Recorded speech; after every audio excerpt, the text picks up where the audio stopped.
Salam alaikum Karim. Comme salam. Salam alaikum permaculteur musulman.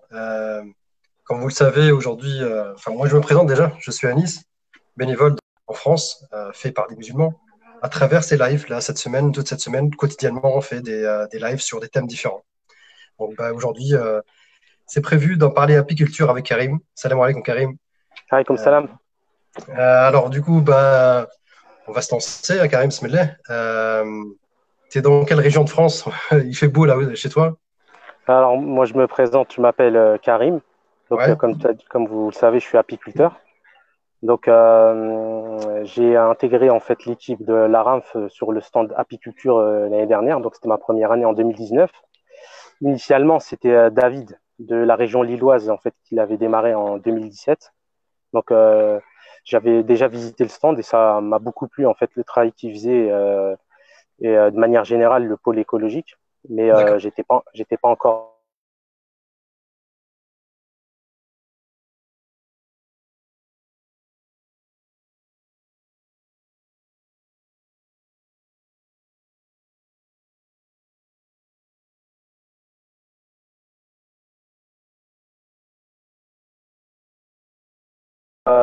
L'année dernière. Donc pour moi, c'était à la rampe 2019.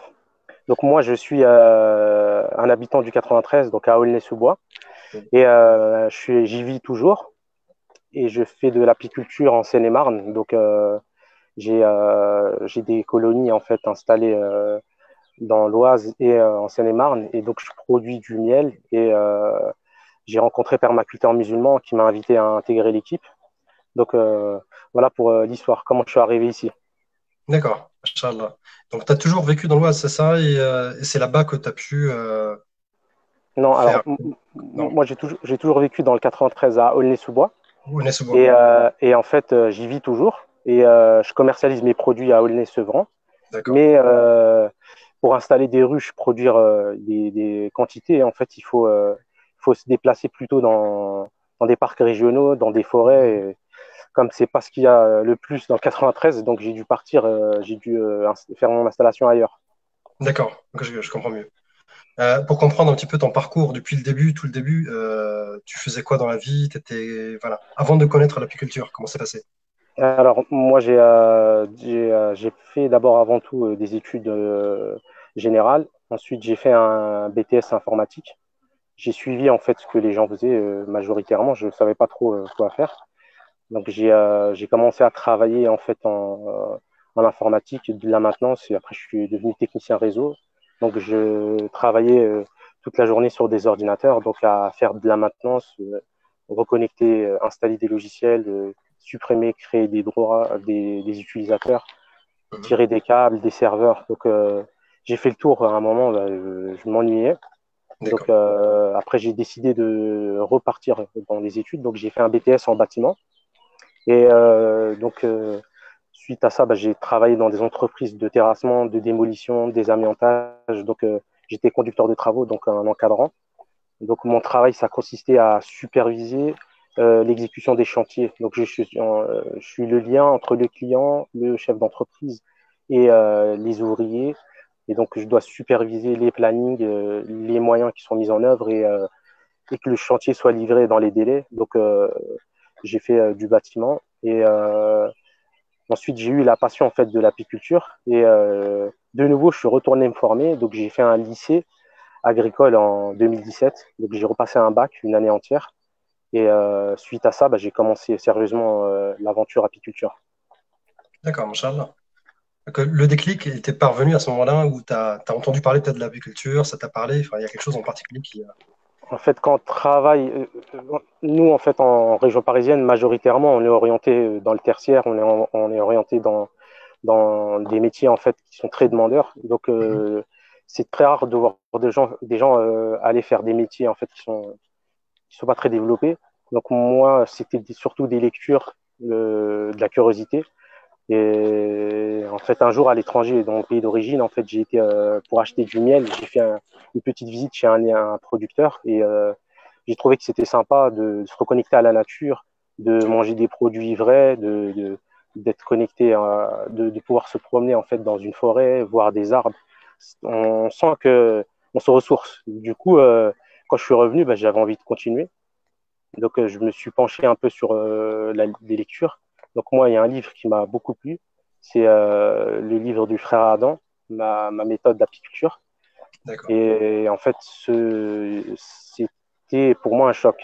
Parce que je ne vais pas vous raconter tout le livre, mais en fait, c'est en Angleterre, sur une île, dans les années 1915. Donc, il y a eu une petite maladie qui a décimé toutes les abeilles. Et donc, l'abbé qui était en fait spécialisé dans l'apiculture, il faisait que ça. Donc, il a fait des recherches et il a vu que l'espèce locale, elle était pas résistante à ce virus. Donc, il a eu l'initiative d'aller récupérer d'autres espèces en Europe.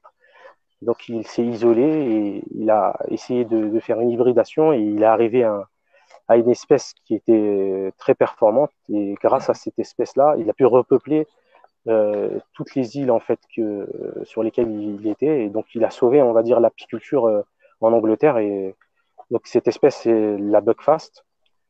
Il y a des détracteurs, il y a des gens qui jurent que par elle. Mais ce qui m'a le plus frappé, c'est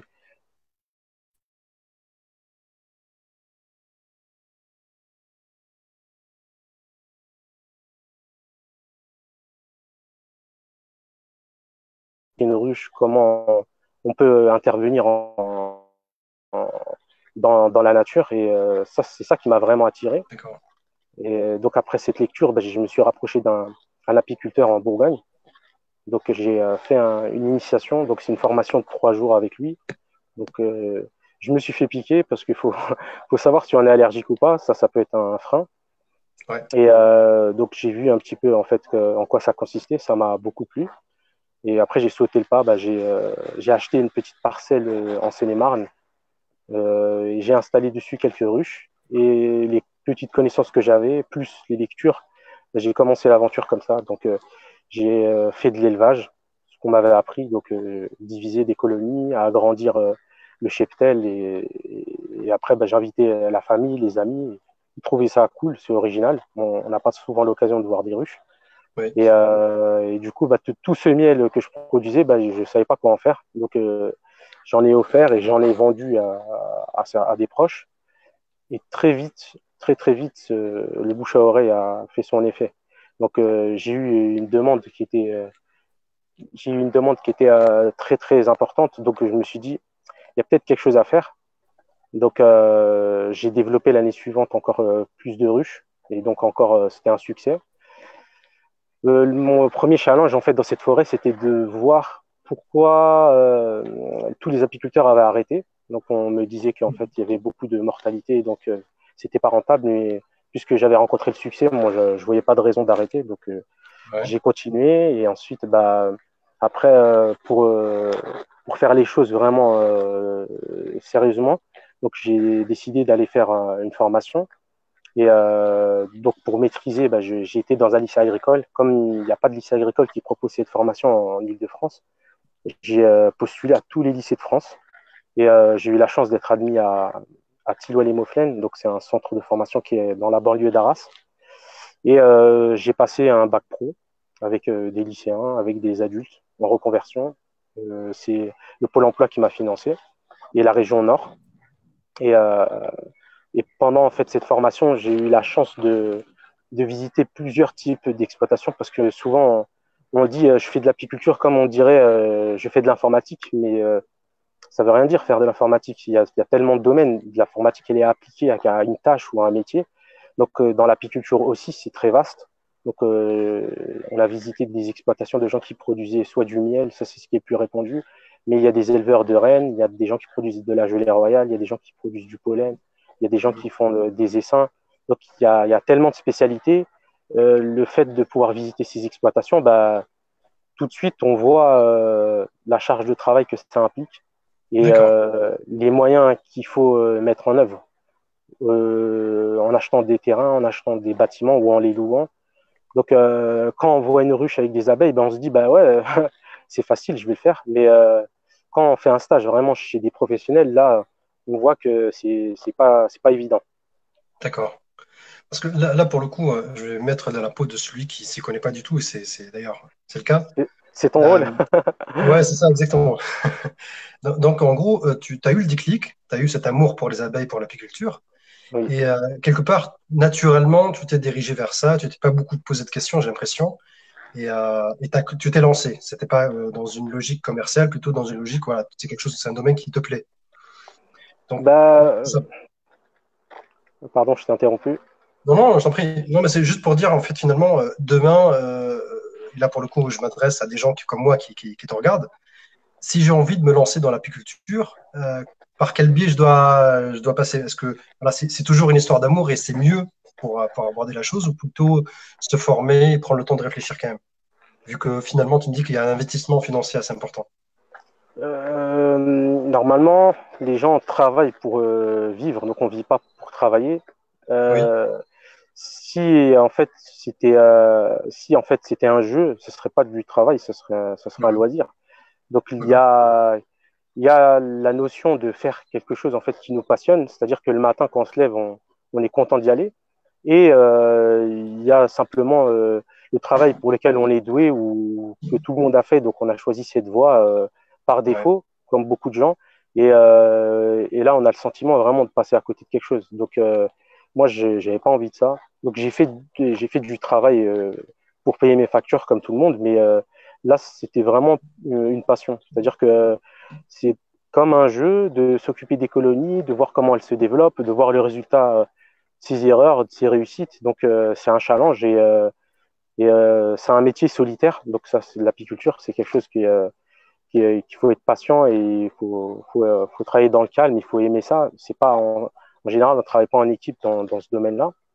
Donc D'accord. si tu veux te lancer en apiculture, moi je te conseille, je reviendrai dessus tout à l'heure, de ne pas griller les étapes parce que c'est pas si facile. Quand on fait en fait une formation professionnelle, on doit couvrir les 2 saisons de pratique, donc printemps-été, mais il y a une partie qu'on ne voit pas, qui est invisible, c'est en hiver, en automne, donc il faut préparer des ruches, il faut préparer des cadres, il faut préparer de la cire, il faut préparer des pots, il faut les commercialiser. Donc quand on a 2, 3 ruches, c'est sympa, Mhm. mais très vite, quand on commence à commander des ruches, quand on commence à commander des cadres, des pots, ben, on vous livre des palettes.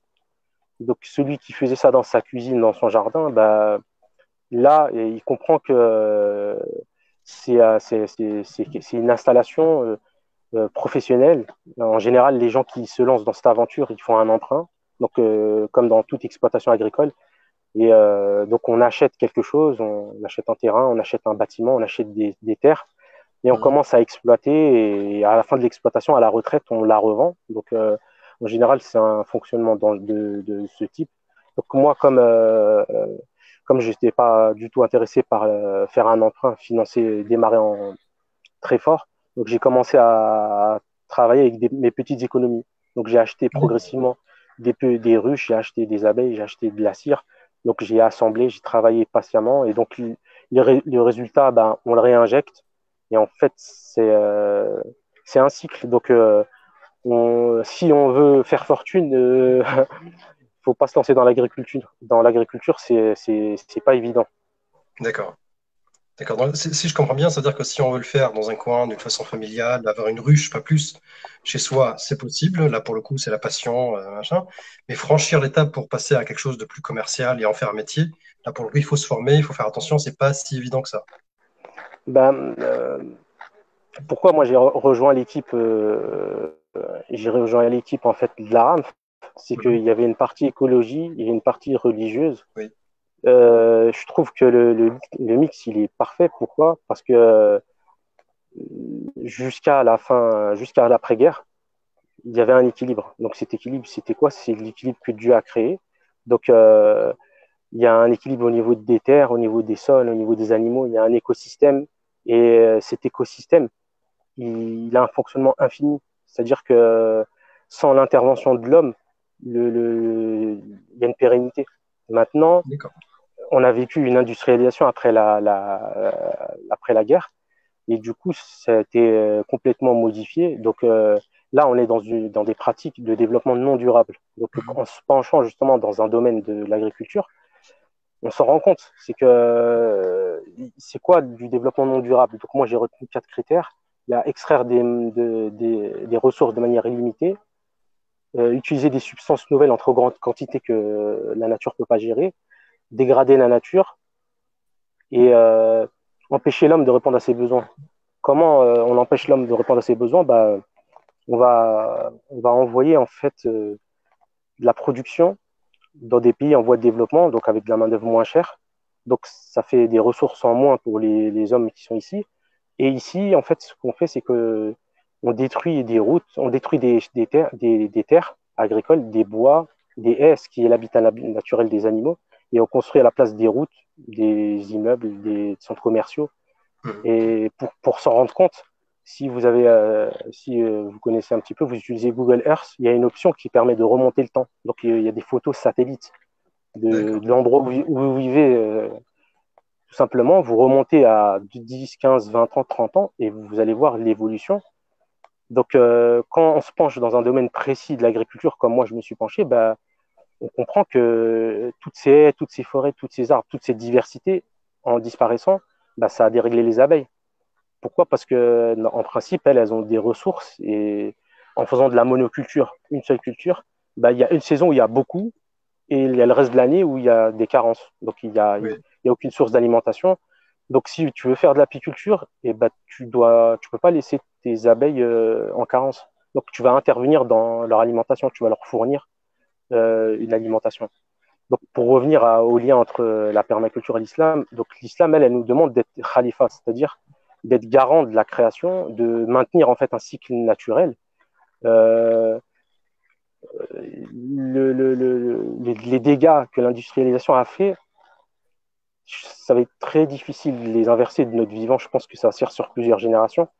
En ce qui concerne l'apiculture, avant, chaque famille, pour sucrer, avait sa ruche. Elle produisait ses kilos de miel et ça suffisait à sucrer toute l'année. Mhm. Avec l'industrialisation, donc maintenant, tu vas à Lidl avec 2 euros, tu achètes un kilo de sucre ou 1 euro. Et pourquoi acheter une ruche? Pourquoi se faire piquer? Pourquoi investir du temps et de l'argent? C'est tellement simple d'acheter en fait des grosses quantités de sucre. Et donc, moi, en tant qu'apiculteur, en venant au stand, en présentant la ruche, en expliquant que c'est pas si compliqué, il y a des gens qui fabriquent des produits écologiques qu'on peut essayer de rétablir un ordre. Pour moi, c'est 2 missions écologiques et religieuses, on intervient dedans. D'accord. D'accord. Donc le fait de redonner à l'abeille toute sa place et de pouvoir intervenir dans le bon sens des choses, quoi, de façon plus écologique dans. Moi, j'ai vu déjà que des lives comme ça, il y a eu plusieurs intervenants. Donc, il y a Lilo Descombes qui intervient en fait en formant des gens. Donc, il y a des gens qui font des emballages écologiques. Chacun, à sa manière, il peut rétablir l'ordre. Parce que quand on va dans un centre commercial, c'est la destruction de la qualité. Tout est produit à bas coût, sans valeur nutritive, sans participer à la société locale.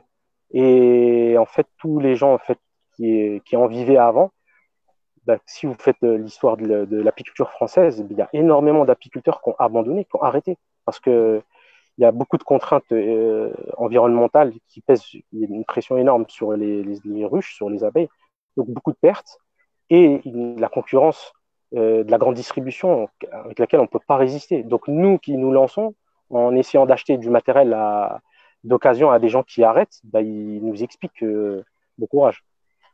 D'accord. Ok. Et donc aujourd'hui, dans ta façon de faire, peut-être techniquement parlant, euh, euh, est-ce que tu découvres ou tu introduis ou tu apprends peut-être des manières plus écologiques pour te prendre, pour produire les miels, enfin, pour faire de l'apiculture, mais d'une façon plus écologique? Est-ce qu'il y a, enfin voilà, tu vois, le côté industriel, le côté écologique, est-ce qu'on arrive de passer de l'un vers l'autre facilement Alors, comme je te parlais tout à l'heure de Ouais, progression, normalement, si on veut se former à l'apiculture, il faut d'accord. respecter un ordre. Donc, en général, vous allez faire des recherches, vous allez visiter une exploitation, vous allez faire une initiation de 3 jours, Mhm. vous allez faire un stage sur une saison complète parce que chaque mois, il y a un travail qu'il faut effectuer, qu'il faut connaître. D'accord. Ensuite, quand on commence à mettre les mains dans les ruches, euh, il faut avoir des connaissances sur les abeilles, sur la nature, sur les productions. Il faut savoir ce qui se fait. Après, pour le mode de production, il y a 2 ruches que je vous présenterai tout à l'heure. Il y a la ruche qu'on voit ici, qui est une ruche conventionnelle. Moi, je travaille avec ce modèle-là, qui n'est pas écologique. D'accord. Et il y a la ruche, je ne sais pas si on la voit ici. Oui, On la voit? oui, oui, on la voit, oui. Oui. Donc ça, c'est la ruche écologique. C'est un dérivé de la ruche varée. Donc, D'accord. il y a deux modes de production. Pour des débutants, pour de la formation, je pense que ce modèle est mieux parce que c'est ce qui est utilisé très majoritairement. Et dans les centres de formation, c'est un modèle de ruche à cadre mobile. Donc, on peut sortir les cadres, on peut observer ce qui se passe, on peut comprendre en fait le fonctionnement, les castes, on peut voir ce qui se passe à l'intérieur, mais c'est pas sympa pour les abeilles parce que ça peut refroidir les œufs, ça peut faire des maladies. C'est pas écologique, c'est moins écologique. Et la D'accord. ruche conventionnelle, par sa dimension, elle ressemble à l'habitat naturel de l'abeille, donc c'est des troncs d'arbres. Donc, à dimension réduite, on visite très très peu une ruche écologique. En général, on ne l'embête pas. Il y a juste des petites fenêtres sur les côtés sur lesquelles on peut observer. Après, il y a des différences de cire et des différences de traitement. Il y a des différences de nourrissement. Donc, je pense que ce modèle-là, c'est une étape pour après arriver à pouvoir utiliser une ruche écologique. D'accord. Ok, je comprends mieux.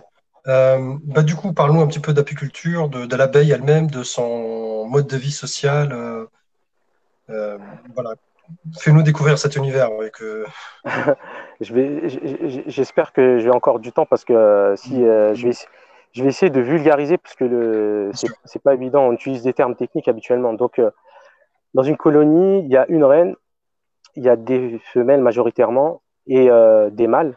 Donc, la reine et les mâles, ils sont essentiellement là pour la reproduction. Et les femelles, en fait, les ouvrières, c'est des femelles qui n'ont pas d'appareil génital. Comment elles vont développer un appareil génital?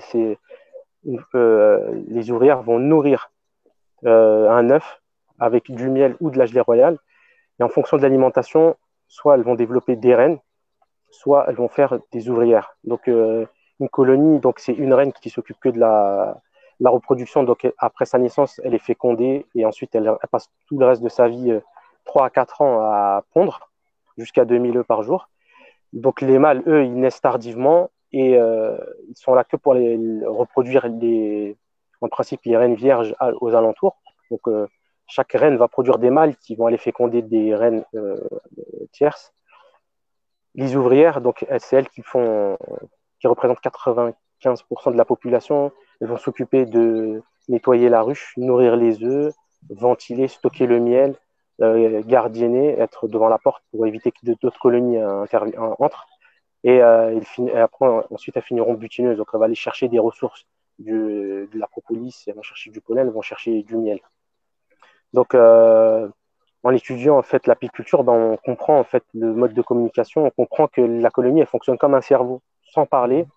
Ils vont comprendre en fait qu'ils sont dans un espace d'une dimension précise.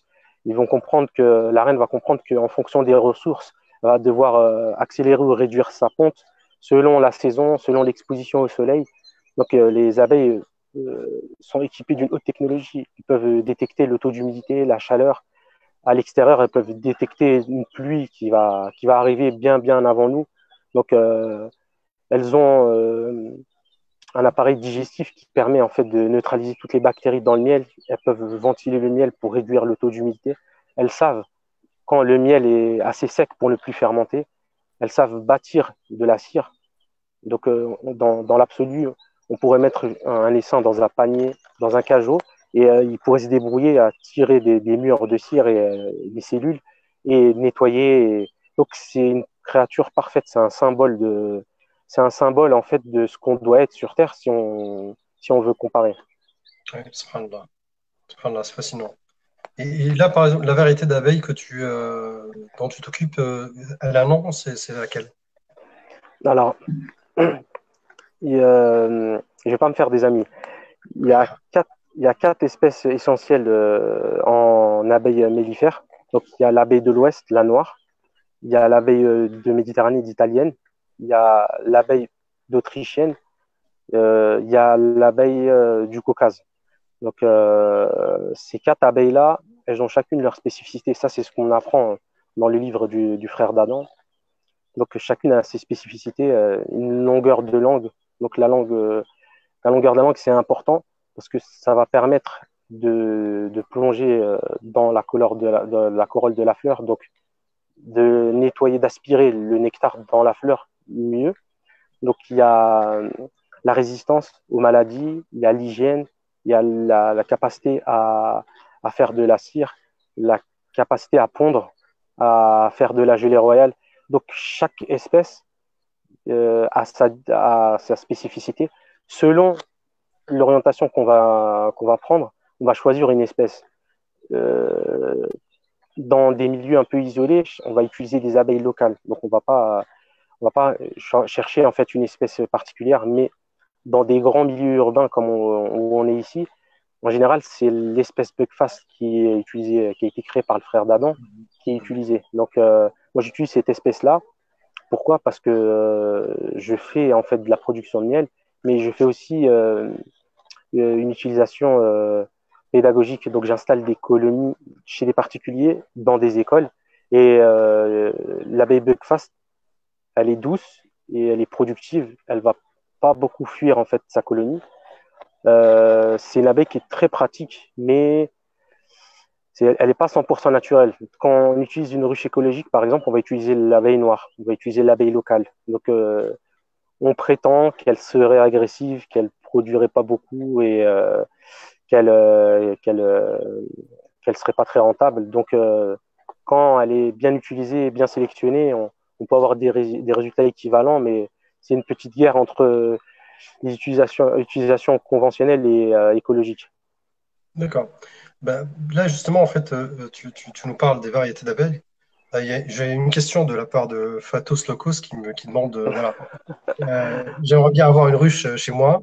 Donc, je pense que l'une des questions, ce serait quelle variété d'abeilles je pourrais adopter chez moi. Et voilà, derrière, quelques petits conseils pour pouvoir gérer une ruche pour la première fois, en tout cas s'initier à l'apiculture. Alors là, justement, moi j'allais parler en fait des problèmes en fait qu'on peut rencontrer en fait avec les ruches. Donc j'ai énormément de gens qui nous demandent des formations, qui demandent en fait de vendre des ruches.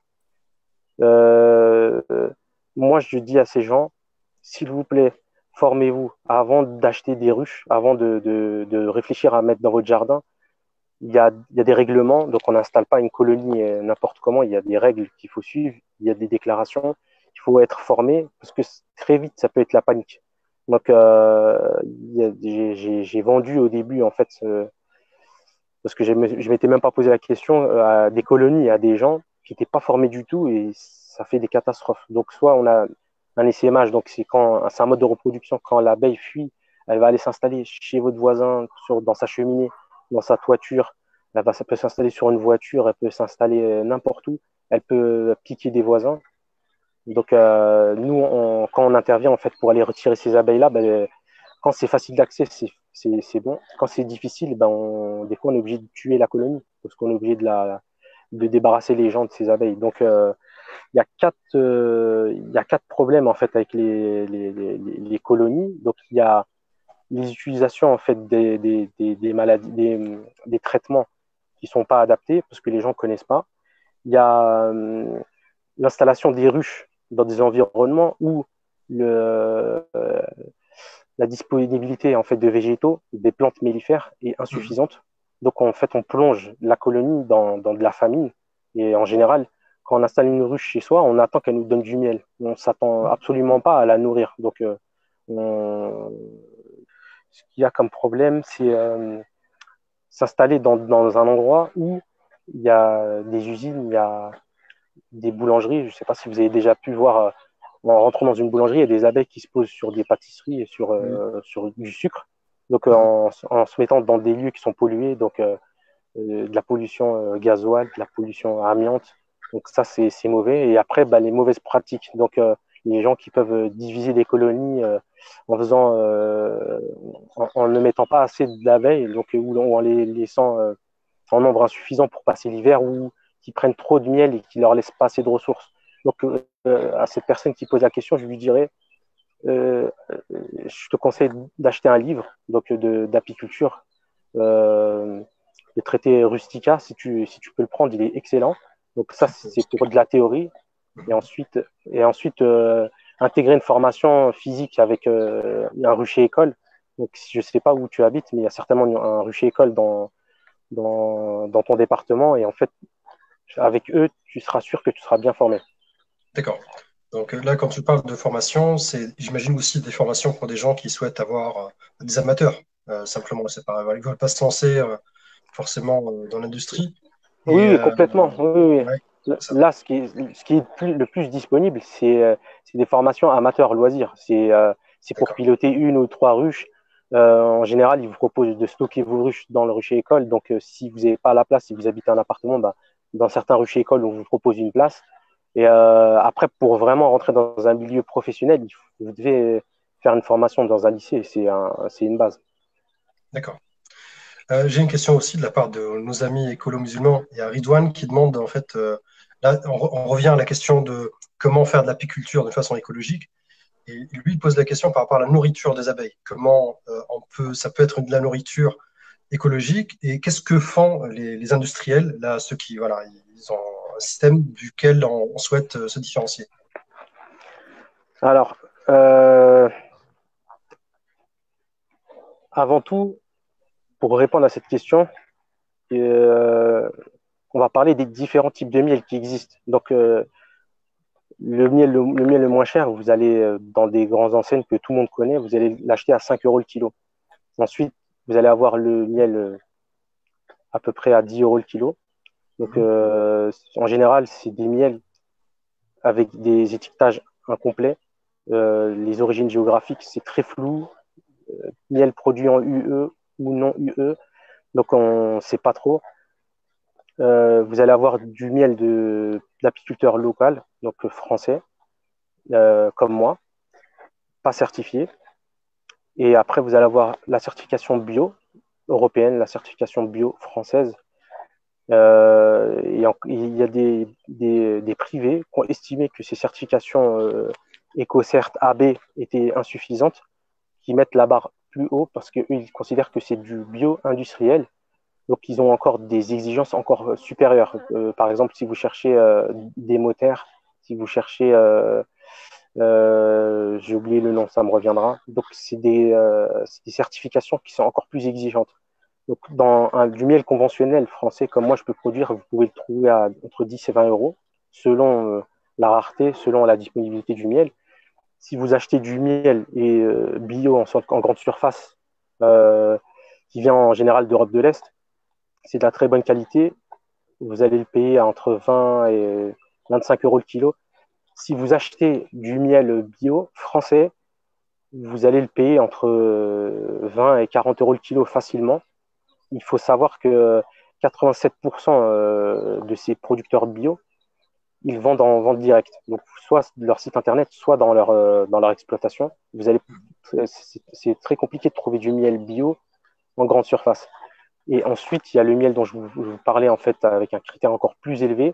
Là, je ne sais pas si vous allez me croire, mais j'étais sur un site qui vendait à 7 000 euros le kilo du miel français, donc avec ces certifications élevées. Donc, pourquoi on est sur des tarifs comme ça? Parce que en Chine, le coût de la main-d'œuvre et la fabrication, en fait, c'est pas surveillé. Donc, en général, il y a du commerce de fûts de 300 kilos. Donc, ces miels-là, peut-être ils n'ont jamais vu d'abeilles. Euh, pour éviter en fait que le miel fermente, on va mettre des antibiotiques. Donc, on va traiter le produit. Vous allez le trouver à 5 euros en surface, mais en général, il est acheté à 1 ou 2 euros le kilo. Donc, si vous achetez du miel qui a été produit en gros à 1 ou 2 euros le kilo, il ne faut pas être exigeant. D'accord. Donc, pour produire du miel bio, donc en général, bah, vous avez un cahier des charges. Donc, le cahier des charges, on va exiger que vous utilisez par exemple des matériaux naturels, du bois. Il y a une tolérance pour un plancher et un toit en plastique. Quand vous allez installer une ruche, donc vous ne devez pas avoir dans les 3 kilomètres des habitations, pour les raisons que je vous expliquais tout à l'heure, et des cultures.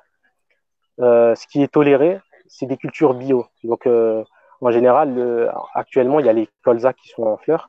Donc, si vous avez une ruche et qu'il y a des champs de colza bio, vous allez produire un miel bio. mais il n'est pas exclu que vous ayez des voisins qui ne sont pas bio. Donc, la tolérance sur au EcoCert AB, ça va être, il me semble, 10 ou 20% de produits non conventionnels, produits non bio. Donc, c'est assez large. Donc, on peut faire du bio industriel, on va dire, même si j'aime pas ce terme.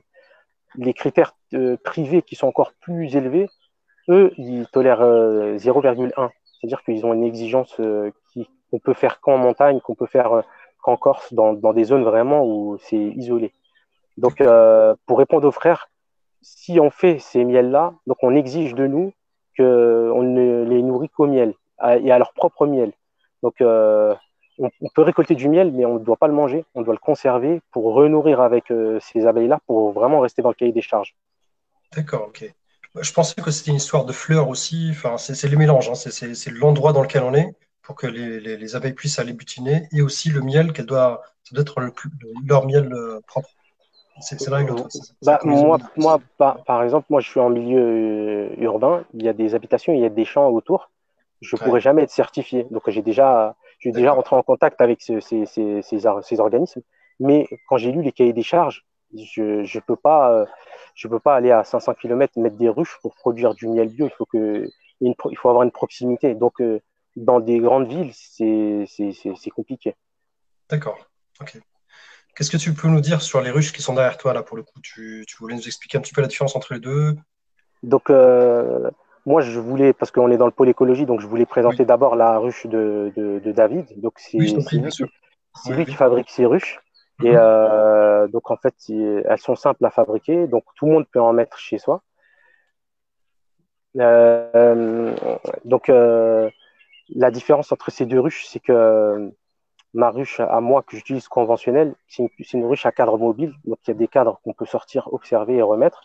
Et la ruche de David, on met juste une barrette avec un peu de cire et on dépose une colonie à l'intérieur et en fait on la laisse tranquille. Donc il y a pour respecter en fait l'esprit en fait de l'habitat naturel, il y a une chambre de ventilation qui est en plus et une grille que les abeilles vont propoliser et donc avec l'humidité ça va égoutter de la propolis, donc ça va permettre en fait de soigner, de nettoyer la colonie.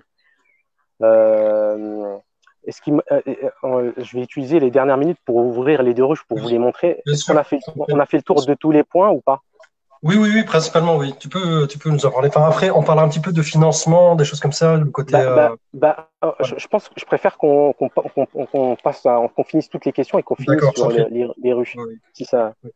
Bah, donc, du coup, en fait, la question, la seule qui me reste à l'esprit, c'est celle du financement, en fait. Demain, on souhaite en- se former, ça c'est sûr. Enfin, les étapes que j'ai comprises, c'est se former, Mhm. euh, avoir une ruche ou deux pour voilà, comprendre un petit peu le principe et faire peut-être goûter à cette passion. Mhm. Derrière, après, est-ce que c'est facile de se lancer d'une façon plus voilà, autonome, on va dire, on quitte notre travail comme toi, comme tu l'as fait, toi, l'informatique, et se Mhm. lancer là-dedans, dans ce domaine? Comment ça se passe? Est-ce que c'est facile en termes de financement, d'achat, de gestion? C'est pas facile. Honnêtement, je veux pas décourager les gens, mais en fait, il faut savoir que, comme je te l'ai dit tout à l'heure, quand j'ai démarré mon projet, moi, principalement, je voulais faire du miel. Mais quand j'ai commencé à travailler, bah, j'ai vu que c'est pas évident à gérer. Donc, si on fait une installation, il faut acheter un dépôt, il faut acheter des machines pour extraire, il faut acheter des pots, il faut acheter des machines pour ventiler le miel, pour le stocker. Donc, il y a du travail en hiver pour fabriquer les cadres, la cire. Donc, il y a énormément de travail. Et surtout, pendant ma formation, j'ai euh, j'ai participé à une journée développement durable dans un lycée. Donc, dans cette journée-là, ben, j'ai eu la chance qu'il y ait eu un journal local qui est venu et qui m'a fait un bel article. Et suite à ça, j'ai été sollicité par des radios, j'ai été sollicité par des chaînes nationales que je ne citerai pas. Donc, certaines voulaient en fait mettre en avant une initiative dans banlieue, ce que je trouvais bien. D'autres voulaient juste parler de banlieue, donc j'ai pas voulu répondre à ça. Après cette médiatisation, j'ai eu énormément de demandes d'écoles, de mosquées, d'associations, de privés pour faire de la prestation.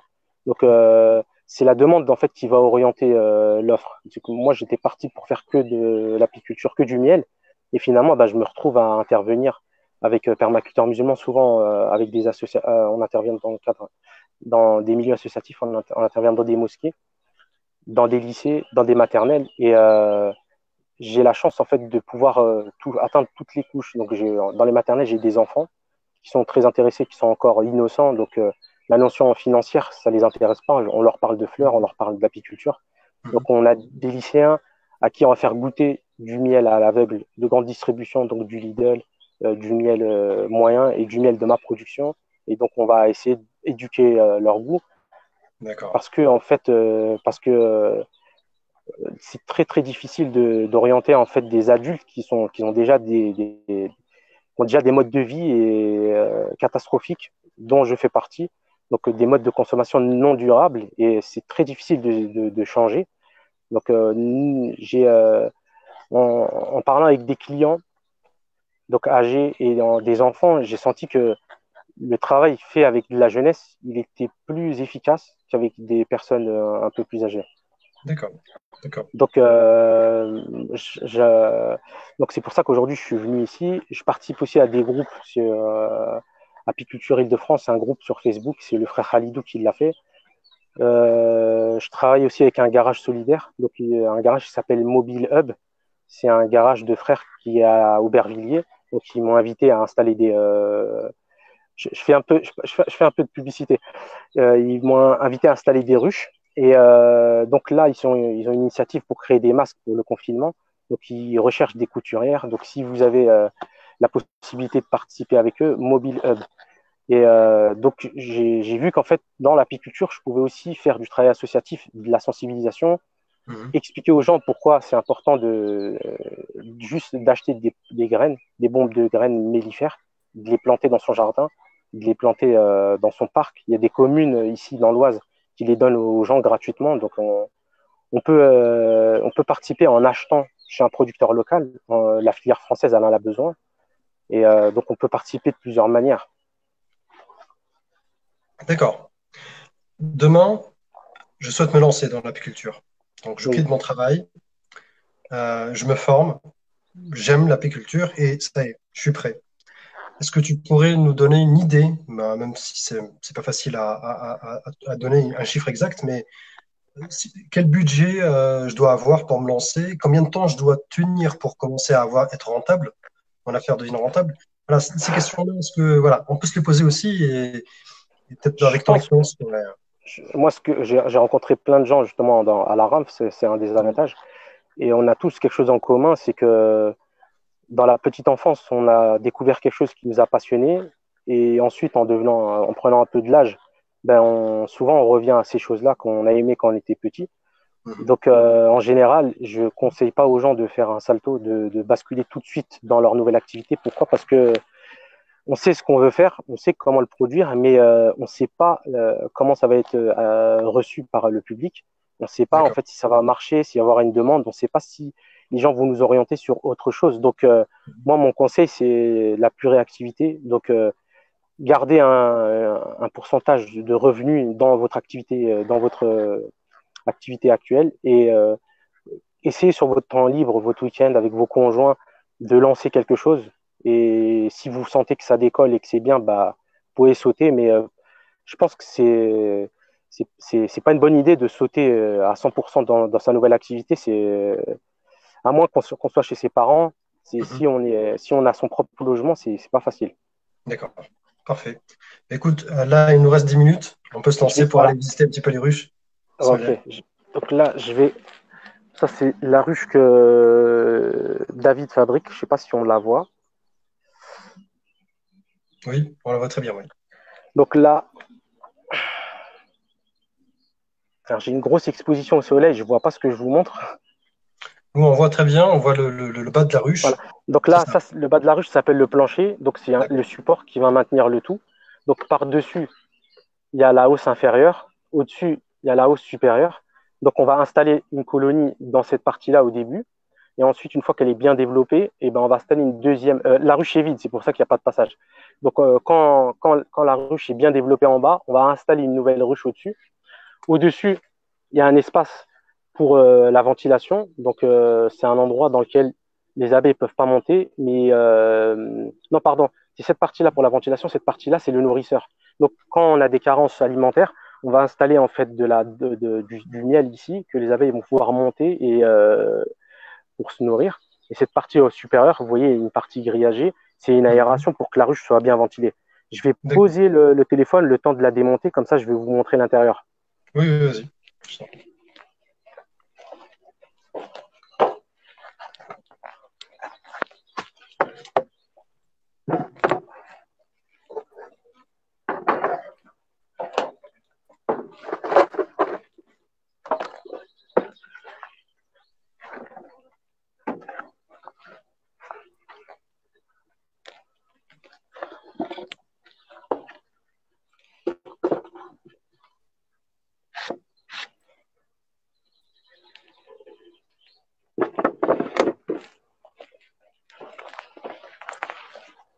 Ok, donc là ici on a en bas le plancher. Au-dessus, donc on a l'élément inférieur. Et en fait, il y a des barrettes comme ça. Et ces barrettes-là, en fait, ça ressemble à ça. Donc c'est juste en fait une tige en bois. Et on va installer une amorce, donc 1 ou 2 centimètres de cire. Et on va clouer sur les extrémités en fait des barrettes. Et c'est à ça qu'en fait les abeilles vont s'accrocher. Donc elles vont se suspendre carrément. Et elles vont commencer à bâtir un mur de cire. Ça, c'est la ruche de votre permaculteur musulman. C'est sa propriété. Ouais. Donc là, c'est le deuxième élément qui est exactement pareil. Mhm. Vous avez ici une fenêtre. Donc, c'est cette fenêtre-là vous voyez ou pas? Un petit peu, c'est vrai que c'est le contre-jour, mais Là, comme ça, peut-être on voit mieux. oui, oui, oui, c'est un peu mieux, oui. Ouais, Donc là, ici, on a une vitre et on peut voir ce qui oui, se passe à l'intérieur de la colonie. Donc, d'accord. sans les déranger. Par-dessus, bah, il y a le nourrisseur. Donc, le nourrisseur, c'est ce compartiment-là. Et il y a une grille en fait en plastique propolisée. Et par-dessus, on met ça un nourrisseur. Donc, il y a un trou. Donc, on met le miel à l'intérieur. Les abeilles peuvent monter seulement accéder à là. Bon, là, la grille, elle est à remplacer. Mais en principe, tout est fermé, sauf un petit trou en dessous du nourrisseur. Les abeilles peuvent monter, mais elles n'ont pas accès à cette partie au-dessus. Donc, Il y a quelque chose par-dessus, qui nous empêche de voir, hein. On a pas vu très bien le nourrisseur. Je sais pas, il y avait ton doigt sur le téléphone, il me semble. alors là, tu vois mieux. Toujours pas, non. Là, Oui, là, c'est parfait. voilà. Donc ça, c'est le nourrisseur, c'est une boîte en plastique. On va mettre du miel dedans. Et ensuite, D'accord. l'abeille, elle va pouvoir monter par le petit trou là. Donc, ce compartiment entier qui est le nourrisseur, en principe, il y a une grille en plastique qui empêche les abeilles de monter. Elles peuvent monter qu'à l'intérieur ici pour se nourrir et redescendre. Donc, le but, c'est D'accord. qu'elles ne montent pas. Par-dessus, donc il y a une partie aération. Ici, en principe, on doit mettre un tissu ou un coussin en tissu en coton. Et Mhm. on va refermer avec le toit.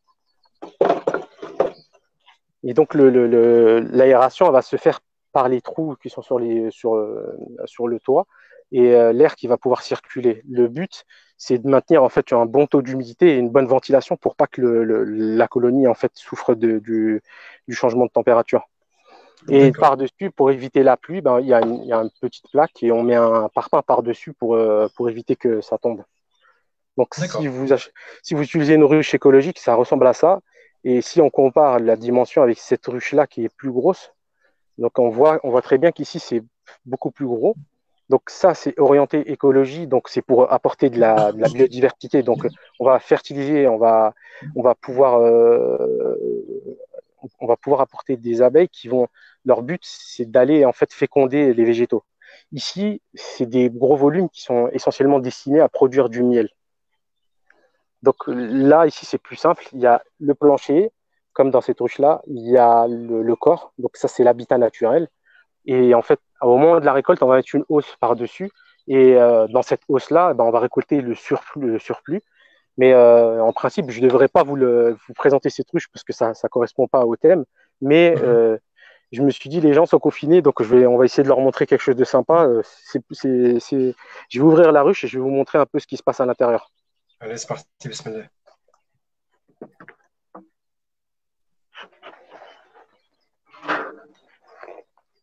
Donc d'abord, je vais les enfumer un peu pour que je puisse travailler sereinement.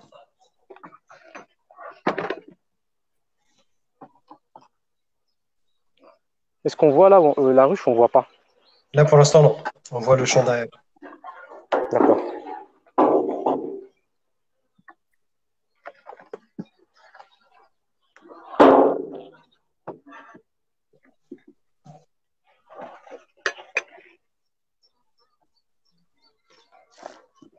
Là, est-ce qu'on voit la ruche ou pas?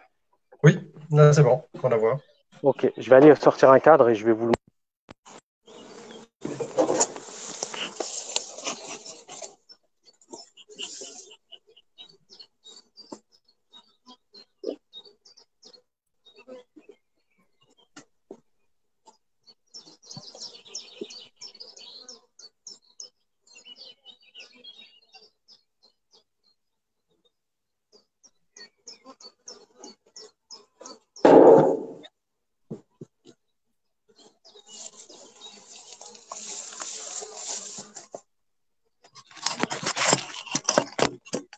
Je vais essayer de remettre le téléphone droit.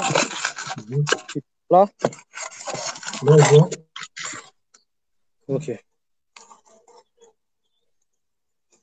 Donc en fait, ça c'est un cadre mobile, donc c'est un cadre en bois. Et donc à l'intérieur, ben, elles ont bâti de la cire avec des cellules. Là, elles sont en Mhm. train de rentrer du miel de printemps. Donc moi, essentiellement, autour de moi, il y a des cerisiers et des champs de colza. Donc c'est ce qui, la première mielée, donc au printemps. Donc elles sont en train de rentrer cette ressource. Et là, en fait, on voit que le miel n'est pas encore bien ventilé, donc il est assez liquide. Mhm. Donc, on va laisser en fait le temps aux ventileuses de bien l'aérer pour qu'ils puissent le refermer et qu'il ne fermente pas. Donc là, ici, ça, c'est des cellules de miel. Donc, elles sont un peu blanches. Et ici, Mhm. c'est des cellules cartonnées. C'est ce qui correspond en fait à du couvain. Donc, c'est des œufs, c'est des abeilles en fait qui vont naître après 21 jours. Donc, j'ai D'accord. pris un cadre au hasard. Je ne vous garantis pas que la reine soit dessus. Mhm. Est-ce qu'il y a des questions? Euh, oui, concernant les ruches, en fait, tu montrais les différences entre les deux ruches et certains se posent la question, peut-être qu'il y a des ruches encore plus écologiques, plus naturelles, peut-être plus dans leur forme aussi, peut-être plus arrondies. Oui, et effectivement. Donc là, tout à l'heure, je vous ai parlé en fait des ruches qui sont commercialisées, donc du miel qui est commercialisé. Après, il y a les ruches en fait bah, naturelles, donc c'est du miel sauvage. C'est Ouais, des troncs d'arbres qui ont été transformés en ruches. Et ouais, il y a également les ruches, il y a les ruches troncs, il y a les ruches en panier. Donc on peut simplement mettre en fait dans une colonie dans un panier et ils se développent. Et ensuite, il y a les gens qui vont récupérer bah, directement dans les montagnes, dans les milieux naturels, ils vont récupérer du miel. Donc ça, c'est pas bon parce qu'en fait, on est obligé de détruire une colonie en prenant sa réserve. Je sais pas si c'est possible de récupérer dans une colonie sauvage du miel en étant sûr de ne pas tuer la reine, en étant sûr de ne pas casser les œufs. Donc, il y a des ruches, encore d'autres dont je n'ai pas parlé. Bon, les Kenyanes, il y a des ruches, il y a des... ah, là, ça a coupé. Je sais pas si peut-être le téléphone de Karim qui a chauffé. On va attendre quelques modèles minutes. intermédiaires. Tu m'entends? Là, c'est bon. Je te revois. Je te vois et je Alors, un t'entends. instant, je t'entends plus.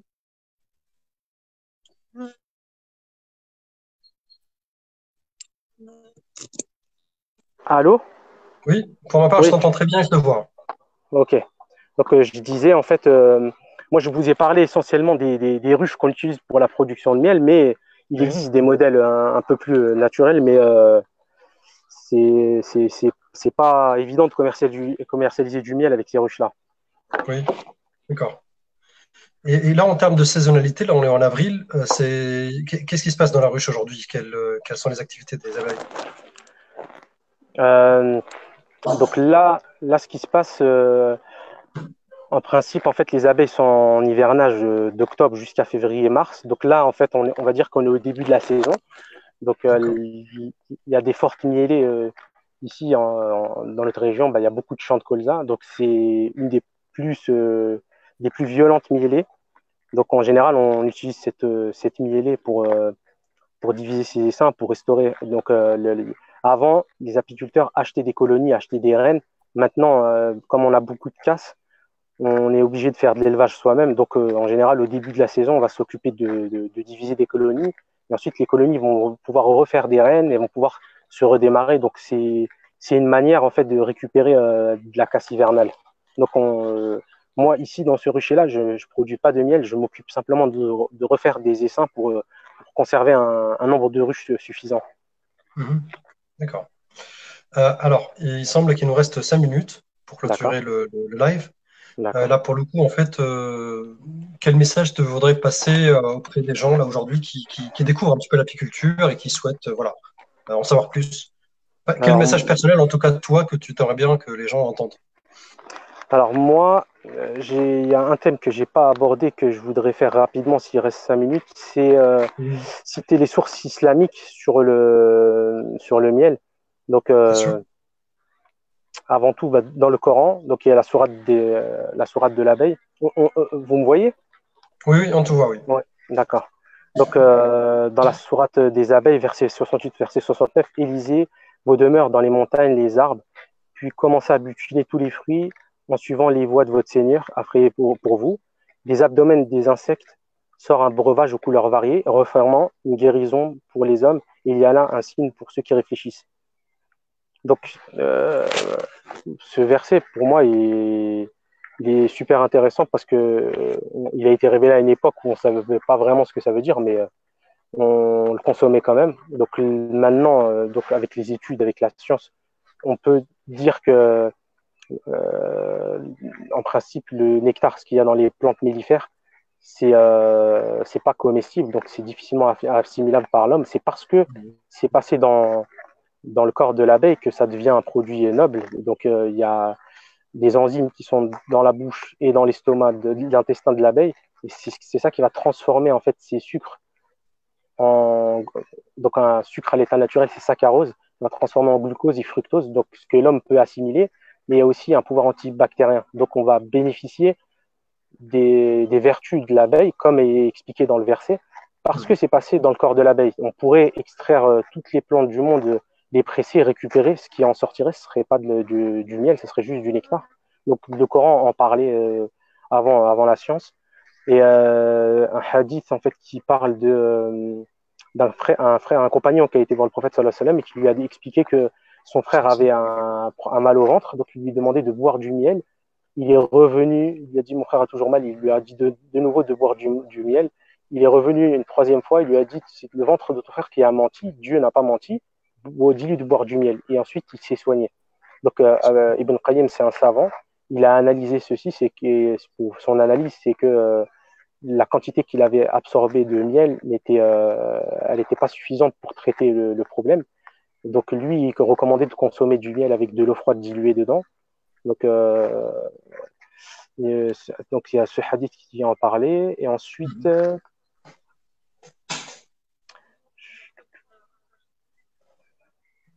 oui, ouais, en fait, c'est ces deux textes-là dont je voulais parler essentiellement. D'accord. Il y a, Barakallahu fik. C'est intéressant. il a Alhamdulillah. fait Comme quoi, en Kabaraka. fait, l'abeille n'est pas n'importe quel insecte. En fait, c'était l'insecte, de toute façon, Si toute la elle, création. si elle a une sourate qui lui est Ouais. dédiée, c'est que je pense que c'est un symbole. C'est un symbole parce que l'abeille, en fait, elle est soumise à la reine, elle est soumise à sa logique et en fait, elle travaille jusqu'à la mort. Et, euh, et elle, c'est une khalifa. Elle maintient l'ordre, elle est dévouée, elle fait pas de problème, à part si on l'attaque. Donc, si vous avez l'occasion de lire des lectures sur l'abeille, son mode de fonctionnement, c'est passionnant. Et je pense que c'est un modèle pour nous. Inch'Allah.